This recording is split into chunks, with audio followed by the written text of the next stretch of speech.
this vlog finds you doing well today. So today we are remembering Einstein, and he is the one who came up with the theory of relativity. And he has a famous quote that I really like, and he said, "You can live as if nothing is a miracle, or you can live as if everything is." And I'll leave that with you to marinate and think on.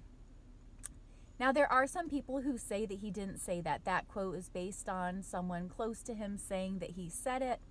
It went viral, maybe the wrong word for the time period, but you know what I'm saying. And there is a lot of controversy around Einstein. Yes, he was a famous scientist, and he was in the nuts and bolts. But what's really interesting is he kind of has this parallel to Reverend Martin Luther King Jr., where, you know, there's this controversy around their personal lives, and people in all different groups want to take them as their hero. And the thing about Einstein is that he is complex, as we all are, and maybe some of the minutia of his life is not so black and white. But you know, we change and we grow. We're still who we are, but we grow as we get older. And I do believe that he became a believer towards the end of his life, though I think that he was private about that. It seems that in his writings, in particular the way that he fought for love and understanding in relationships, that was where he was at on his journey. But you know, some people keep religion and politics very close. And I don't really relate to that, because to me, I'm like, you know, when you're really in a real relationship with someone, those are the things you talk about. But you know, we're all different. We're all a different part of the body. And so I remember telling my kids when we were learning about him in science, when we were homeschooling, I remember telling them that Einstein became a believer. And one of my kids came to me later on and said, "Well, that's a fallacy," or maybe they said that's false. My kids don't like when I say that they say things they didn't say exactly the way they said it. So anyway, they said that's been debunked. All of that's based around a letter that his family forged so that people would think that he became a believer before he died. And you know, that could be true, but it seems to me that atheists want to take away this important letter, this important writing of his, because they want to keep him as their atheistic hero.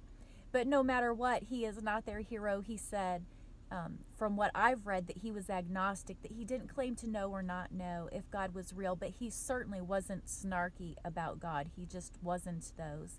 He was more humble than that. And people like to say, oh, he was a Zionist. Well, it's just not so black and white.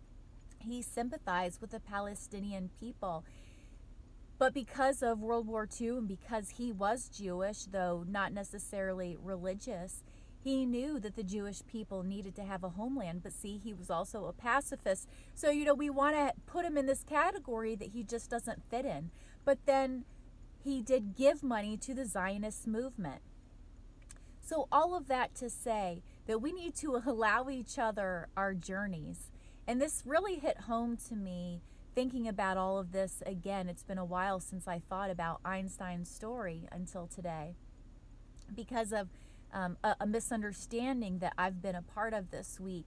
And it made me realize once again, or just to hit home to the fact that, you know, things are not as black and white as we want them to be.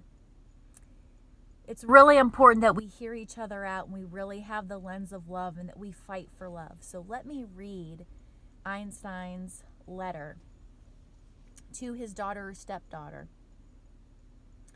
It says, "When I proposed the theory of relativity, very few understood me.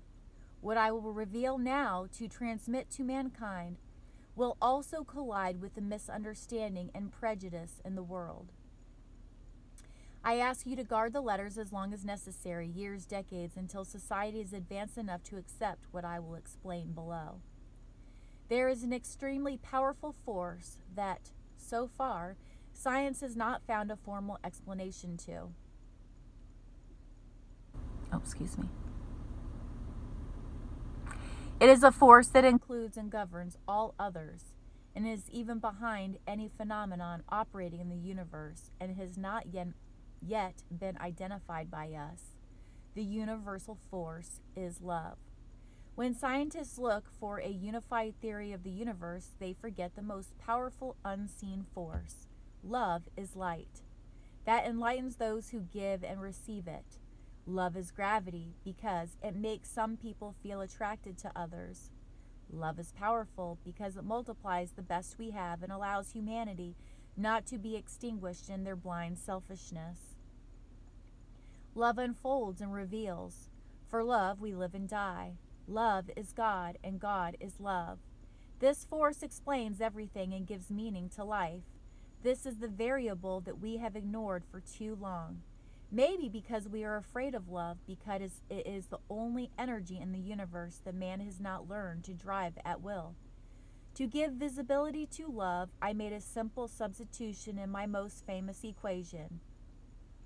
If instead of E equals mc squared, we accept that the energy to heal the world can be obtained through love multiplied by the speed of light squared, we arrive at the conclusion that love is the most powerful force there is because it has no limits. After the failure of humanity and the use and control of the other forces of the universe that have turned against us, it is urgent that we nourish ourselves with other kinds of energy. If we want our species to survive, if we are to find meaning in life, if we want to save the world and every sentient being that inhabits it, love is the one and only answer. Perhaps we are not ready to make a bomb of love, a device powerful enough to entirely destroy the hate, selfishness, and greed that devastates the planet. However, each individual carries within them a small but powerful generator of love, whose energy is waiting to be released. When we learn to give and receive this universal energy, I don't know how to say this name, I'm sorry, we will have affirmed that love conquers all, is able to transcend everything and anything, because love is the quintessence of life. I deeply regret not having been able to express what is in my heart, which has quietly beaten for you all my life. Maybe it's too late to apologize, but as time is relative, I need to tell you that I love you, and thanks to you, I have reached the ultimate answer. Your father, Albert Einstein.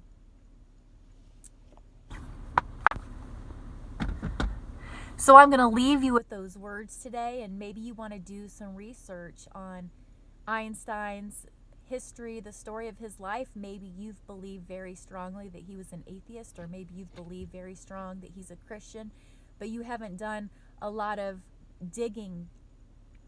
But kind of the conclusion that I've landed on is it's somewhere more in the middle. And it's interesting to hear his journey, both in his mind and in his heart.